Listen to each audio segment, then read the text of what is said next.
Olá, galerinha, bom dia, boa tarde. Professora Fernanda, aula de língua portuguesa destinada ao 7º ano. Muito bem, galera, bom dia. Eu espero que vocês estejam bem, para eu estar morrendo de saudade. E hoje iniciaremos a nossa revisão aqui na página 40, apostila do primeiro bimestre. Então, esse material, vocês vão perceber que a nossa aulinha tá num formato diferente hoje. Nossa aula vai mudando, né? Ela vai se adequando às nossas necessidades. Então, a propede que vocês abram a apostila na página 40. Eu vou acompanhando aqui e vocês aí. Nós temos acesso ao mesmo material, beleza? Ótimo. Na aula passada, se você ainda não assistiu, volta lá, assiste e depois vem pra cá. Na aula passada, nós revimos aqueles conceitos de termos integrantes, termos essenciais da oração, o que é uma oração, a necessidade de um verbo, né, para eu classificar uma frase como oração, termos acessórios, termos integrantes. Então, agora a gente vai focar aqui nos exercícios da apostila. Tendo toda aquela base da aula anterior, vai ficar muito mais fácil compreender e fazer esses exercícios. Beleza? Então, vamos lá. Acompanhe a leitura ali com a prova. Notícia de jornal. Leio no jornal a notícia de que um homem morreu de fome. Um homem de cor branca, 30 anos presumíveis, pobremente vestido, morreu de fome, sem socorros, em pleno centro da cidade, permanecendo deitado na calçada durante 72 horas para finalmente morrer de fome. Morreu de fome. Depois de insistentes pedidos de comerciantes, uma ambulância do pronto-socorro e uma radiopatrulha foram ao local. Mas regressaram sem prestar auxílio ao homem, que acabou morrendo de fome. Um homem que morre de fome. O comissário de plantão, um homem, afirmou que o caso, morrer de fome, era da alçada da delegacia de mendicância, especialista em homens que morrem de fome. E o homem morreu de fome. O corpo do homem que morreu de fome foi recolhido ao Instituto Médico Legal sem ser identificado. Nada se sabe dele, senão que morreu de fome. Um homem morre de fome em plena rua entre centenas de passantes. Um homem caído na rua, um bêbado, um vagabundo, um mendigo, um anormal, um tarado, um pária, um marginal, um próscrito, um bicho, uma coisa, não um homem. E os outros homens cumprem seu destino de passantes, que é o de passar. Durante 72 horas, todos passam ao lado do homem que morre de fome, com um olhar de nojo, desdém, inquietação e até mesmo piedade. Ou sem olhar nenhum. Passam e o homem continua morrendo de fome, sozinho, isolado, perdido entre os homens, sem socorro e sem perdão. Não é da alçada do comissário, nem do hospital, nem da radiopatrulha. Por que haveria de ser da minha alçada? O que é que eu tenho com isso? Deixe o homem morrer de fome. E o homem morre de fome. De 30 anos presumíveis, pobremente vestido, morreu de fome, diz o jornal. Louve-se a insistência dos comerciantes que jamais morrerão de fome pedindo providência às autoridades. As autoridades nada mais puderam fazer senão remover o corpo do homem. Deviam deixar que apodrecesse para escarmento dos outros homens. Nada mais puderam fazer senão esperar que morresse de fome. E ontem, depois de 72 horas de inanição, tombado em plena rua, no centro mais movimentado da cidade do Rio de Janeiro, um homem morreu de fome. Muito bem, galera. Forte, né? Esse texto. Então, aqui ao lado, antes de interpretarmos, a gente vai entender algumas palavrinhas, né? Que talvez vocês não conheçam, que talvez sejam novas para o nosso vocabulário. Nós temos um glossário ali. Presumíveis, prováveis, né? Aquilo que é possível, que é provável. Alçada, competência, limite de ação. Imagine que a Pro se engana e manda uma aula do 8º ano e pede que vocês façam os exercícios. Vocês vão me responder, não, Pro, isso não é da minha alçada, né? Os do 7º, sim. Os exercícios do 7º ano são da minha competência, né? Então, eles pertencem à minha alçada. Pária, no mais baixo degrau da escala social. Né? Alguém que vive marginalizado, vive à margem da sociedade. Próscrito, bandido, excluído. desdém, né? Desprezo, a maneira como eles olhavam para o homem. Louve-se, elogie-se, aprove-se. Escarmento, essa é bem diferente, né? Essa é nova. Castigo ou punição, escarmento. Inanição, enfraquecimento por falta de alimento. Quando a pessoa não come, né? Morre de inanição, no caso desse homem, de fome. Então, esse textinho, galera, pertence ao Fernando Sabino, que é um escritor de quem a Pro gosta muito. E se vocês derem uma olhadinha ali no Google, procurarem algumas obras, vocês vão achar coisas bem interessantes. Ele tem um livro de poesias também, que é bem legal. Então, para quem gostar, fica a dica aí. Vamos dar uma olhadinha na biografia dele. Fernando Tavares Sabino nasceu em 12 de outubro de 1923. Publicou seu primeiro livro, Os Grilos Não Cantam Mais, ainda na adolescência. Recebeu, então, uma carta elogiosa de Mário de Andrade, dando início à preciosa correspondência entre ambos, mais tarde publicado sob o título Cartas a um Jovem Escritor, em 1982. Mário de Andrade foi um grande nome na nossa Semana de Arte Moderna, que é algo que nós vamos estudar mais pra frente. Ele modernizou, ele revolucionou a nossa arte, a nossa maneira de escrever, a nossa poesia, né? Antes da Semana de Arte Moderna, o nosso jeito de fazer poesia, de escrever, né? Até de fazer prosa, era muito parecido, né? Seguia ali a métrica da obra portuguesa. Aí, a partir da Semana de Arte Moderna, os escritores, os artistas decidiram que não, que tudo que é produzido no Brasil é muito bonito, tem muito valor e pode ter, merece um olhar próprio, uma característica própria, que seja nossa. Então, olha só. Foi sócio de Rubem Braga, na editora do autor e na editora Sabiá. Escreveu dezenas de livros que se tornaram clássicos da literatura nacional, entre eles O Encontro Marcado, em 56, seu primeiro romance. O Menino no Espelho, em 82, e A Faca de Dois Gumes, em 85. Em 1999, foi agraciado pela Academia Brasileira de Letras com o Prêmio Machado de Assis, pelo conjunto de sua obra. Sabino morreu em outubro de 2004, na véspera de completar 81 anos. Então, aqui, um grande nome da literatura brasileira é o cara que nós vamos estudar hoje. É o textinho que a gente vai interpretar hoje. Muito bem. Virem a página aí na apostila de vocês. Vamos para a página 41, número 1.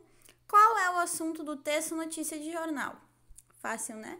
Aqui a gente vai resumir e sintetizar a nossa resposta com o assunto principal, né? Se tivesse que falar para alguém, algum estranho na rua, li um texto hoje. Que texto? Falava sobre o quê? Um homem que morreu de fome, né? Então, esse é o assunto central. É o assunto principal. 2. Em que ano o texto foi publicado? Aí, vocês devem voltar ao texto e conferir lá no rodapé a data em que ele foi publicado. Quando nós falamos em interpretação textual, galera, a gente sempre tem de voltar ao texto. Interpretação textual é isso, é ler o texto, reler o texto 2, 3 vezes, quantas vezes seja necessário. Muitas vezes acontecem questões que são subjetivas. O que são questões subjetivas? É quando o texto pede, a pergunta, né, pede para que a gente dê uma resposta pessoal, a nossa opinião, com base nos nossos conhecimentos de vida. Mas isso fica sempre muito especificadinho. Quando eu não tenho esse caso, eu preciso voltar ao texto para ver o que o texto está me sugerindo, qual é a resposta. E eu sempre vou encontrar a resposta lá. Então, é muito tranquilo interpretação textual, né? Número 2, já fizemos. Número 3. O assunto do texto permanece atual? E aí? Sim ou não? Essa resposta já é um pouquinho mais pessoal, né? Ali vocês viram a data em que ele foi publicado, em 87, mas hoje aqui, em Penha. Existem casos de pessoas que vivem na rua, que possam vir a falecer por conta da inanição, de fome? É um assunto atual? Não é. Hoje em dia, esse problema segue existindo na nossa sociedade, ali na Praia do Quilombo, né? Já percebeu que tem alguns homens que vivem ali, que dormem ali, Como é que eles se alimentam? Será que eles se alimentam bem? Então, né, pensando aqui no nosso meio social, como é que a gente pode responder essa questão? Certinho? Vamos lá. 4. Em sua opinião, por que o texto tem esse título? Olha aí o que a Pro estava falando. Em sua opinião, é o que eu acho. Essa é uma resposta subjetiva, uma resposta pessoal. Então, vamos lá. Responda aí. Depois, vocês vão encaminhando as fotos dos exercícios. 5, se vocês preferirem, vão pausando o vídeo, respondendo cada uma, voltando, né? Ou só acompanhem a voz da Pro ali com a apostila de vocês. 5.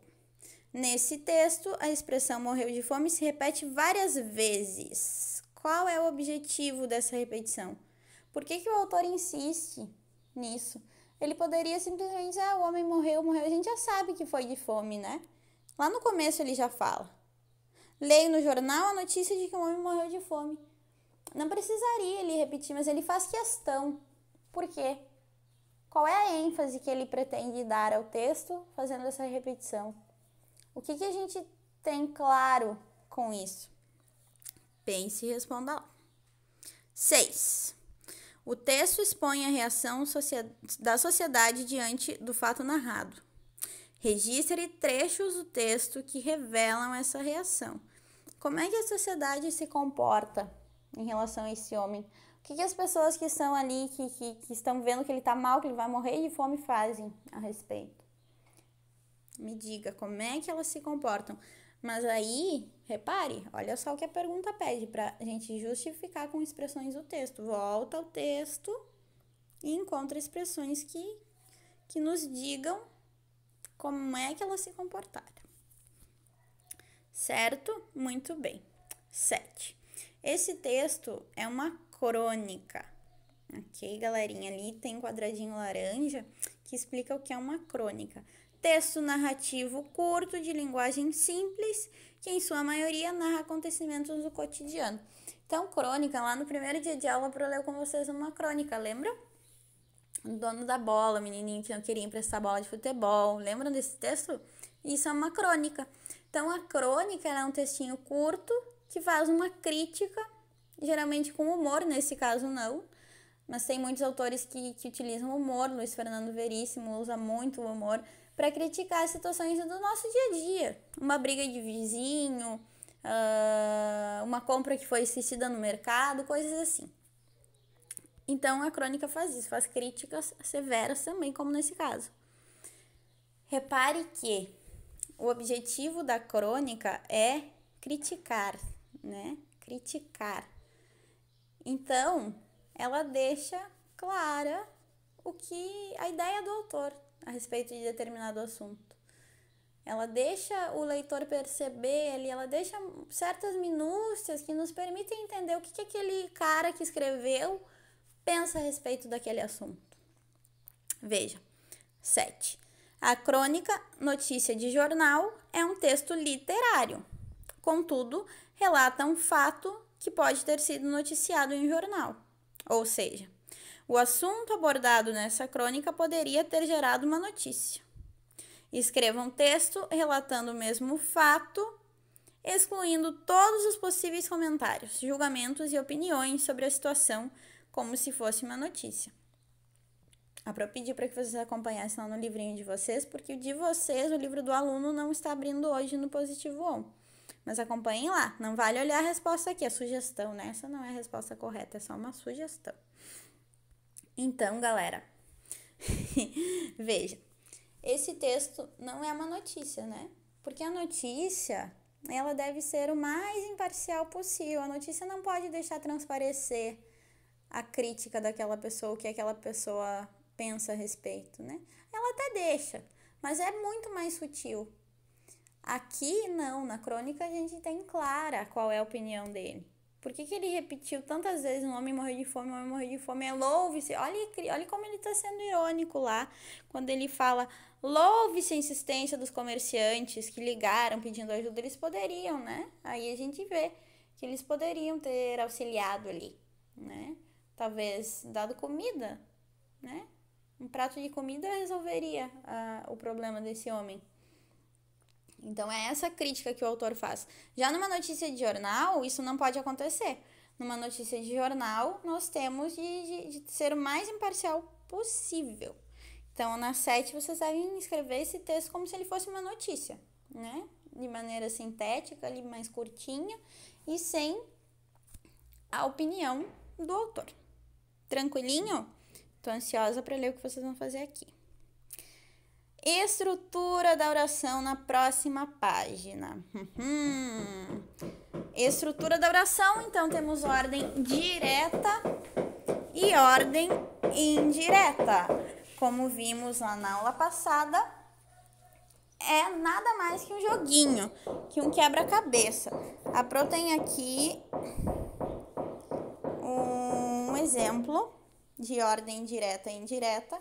Acompanhe aqui, agora venham para o celular, deixa a apostila um pouquinho de lado e olha aqui no telefone ou no computador, onde vocês estejam. Ordem direta. Os termos regentes precedem os termos regidos. Sujeito mais verbo mais complementos adjuntos. Por que os termos regentes precedem os termos regidos? O que são os termos regentes, né? Os termos regentes são aqueles que vão dizer com que o verbo deve concordar, com que os complementos têm de concordar. Então, esses são os termos regentes. O sujeito rege o verbo, por sua vez, rege seus complementos, né?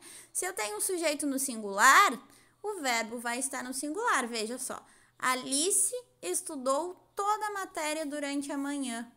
Eu não poderia dizer Alice estudaram, né? Não. Ou Alice e João estudou. Eu preciso concordar. Se tivesse um sujeito composto, né? O meu verbo ia modificar também, ia para o plural. Como eu tenho um sujeito no singular, eu tenho Alice como sujeito e estudou toda a matéria durante a manhã. Então, Alice é meu sujeito, depois eu tenho o verbo, depois meus complementos. Certinho? Quando eu inverto isso, na ordem inversa aqui embaixo, a sequência normal dos termos é alterada. Lembra lá da aula passada? É como um quebra-cabeça. Vocês não precisam alterar o verbo, nem alterar o sujeito. Quando o segredo para mexer na ordem direta e indireta da oração é não mudar nada, só a ordem, só o lugar onde as pecinhas estão colocadas. Veja, durante a manhã, Alice estudou toda a matéria. Acha o verbo, olha a importância de achar o verbo. Quando eu acho o verbo e pergunto para o verbo quem é que ou que é que, ele vai me entregar o sujeito sempre. O verbo é muito dedo duro. Então, o principal para eu conseguir fazer esse jogo é encontrar o verbo. A primeira coisa que eu preciso fazer. Encontrei o verbo, eu consigo fazer qualquer outra coisa dentro da minha oração. Então, quem é que estudou? Alice, durante a manhã. E estudou o quê? Toda a matéria. Então, aqui embaixo eu ainda tenho o mesmo sujeito, o mesmo verbo e os mesmos complementos. Ele só está na ordem inversa. A ordem inversa, ali, proposto uma observação, é a mais utilizada na literatura, pois obedece aos impulsos emocionais. Então, né, ela fica quase que mais poética. Muitos autores gostam de fazer isso, gostam de utilizar a ordem inversa, né, a ordem indireta nos textos poéticos. Certo? Então, agora, celular na mesa, volta para a apostila. E seguimos aqui. Oh, onde foi?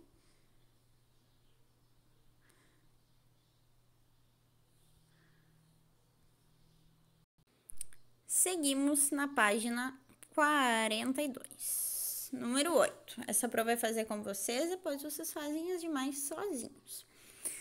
Analise as orações a seguir e responda as questões. A. Outros homens cumprem seu destino de passantes. Primeira coisa, o que eu preciso achar? Qual é a primeira coisa? O verbo. Qual é o verbo? Cumprem, né? Vem de cumprir. Então, pergunta para o verbo. Olha como não tem erro. Que é? Anota, pega o caderno, puxa uma folhinha e anota. Perguntar é o verbo sempre. Que é que e quem é que. Assim eu descubro o sujeito. Quem é que cumprem? Os outros homens. Fácil. Maravilha. Achei meu sujeito. Os outros homens. E qual é o complemento? Seu destino de passantes. Tranquilinho? Fácil, né?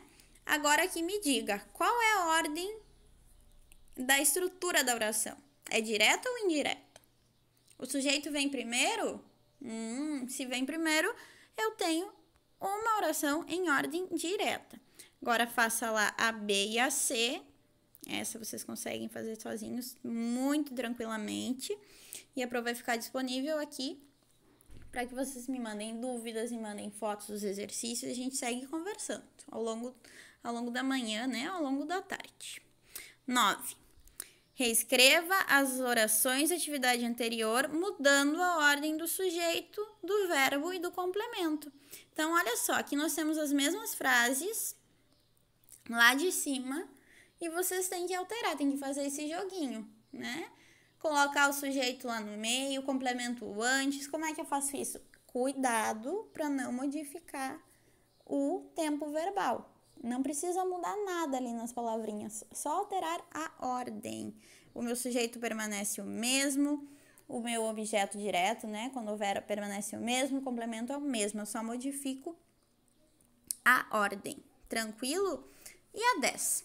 Agora selecione uma frase de uma notícia, copia e responda as seguintes questões analisando sua estrutura. Encontre uma notícia aí no Google ou uma notícia de jornal ou de um telejornal, né? Pede ajuda para a mãe ou para o pai, se você não conseguir fazer sozinho. E responda ali para a Pro. Copia a notícia, encontra o verbo, lembrando sempre, para ser oração tem que existir um verbo, né? Frase é diferente. Eu posso chamar uma oração de frase? Posso, Pro. Posso. Mas uma frase não é uma oração. Se eu digo, saio na rua gritando fogo, fogo, fogo, fogo, eu tenho verbo? Não, né? Fogo é um substantivo. Mas existe sentido, né? As pessoas vão pensar que, meu Deus, alguma coisa está pegando fogo, né? Alguma coisa está incendiando. Eu vou me fazer entender. Mas eu não tenho uma oração, porque eu não tenho verbo. Agora, se eu digo, a casinha do cachorro está pegando fogo, aí sim, aí eu tenho um verbo, estar, né? Está pegando fogo. Tenho aí uma locução verbal, né? Que é quando dois verbos têm um único sentido, está pegando fogo. Então, aí eu tenho uma oração, porque eu tenho verbo, certo? Então tá, então encontre uma oração, uma notícia que tenha verbo, encontre o sujeito, encontre o verbo, o complemento e me diga se a ordem é direta ou indireta. Depois mude essa ordem. Depois me diga se ela tá na ordem direta, coloque na direta. Se ela tá na ordem direta, coloca na indireta. Vamos mexer nessas pecinhas pra gente dominar esse conteúdo. Maravilha, galerinha! Encerramos a aula de hoje aqui na página 43. Aguardo o envio dos exercícios e vou encaminhar ali na Positivo On alguns exercícios para complementar isso tudo que nós fizemos hoje, né? O verbo é muito importante a gente domine o verbo. Se vocês entenderem isso, vocês não vão mais ter dificuldade em análise sintática para o resto da vida. Então, galera, vou deixar alguns exercícios lá. Qualquer coisa me chamem. Um beijão, tô morrendo de saudade. Bons estudos!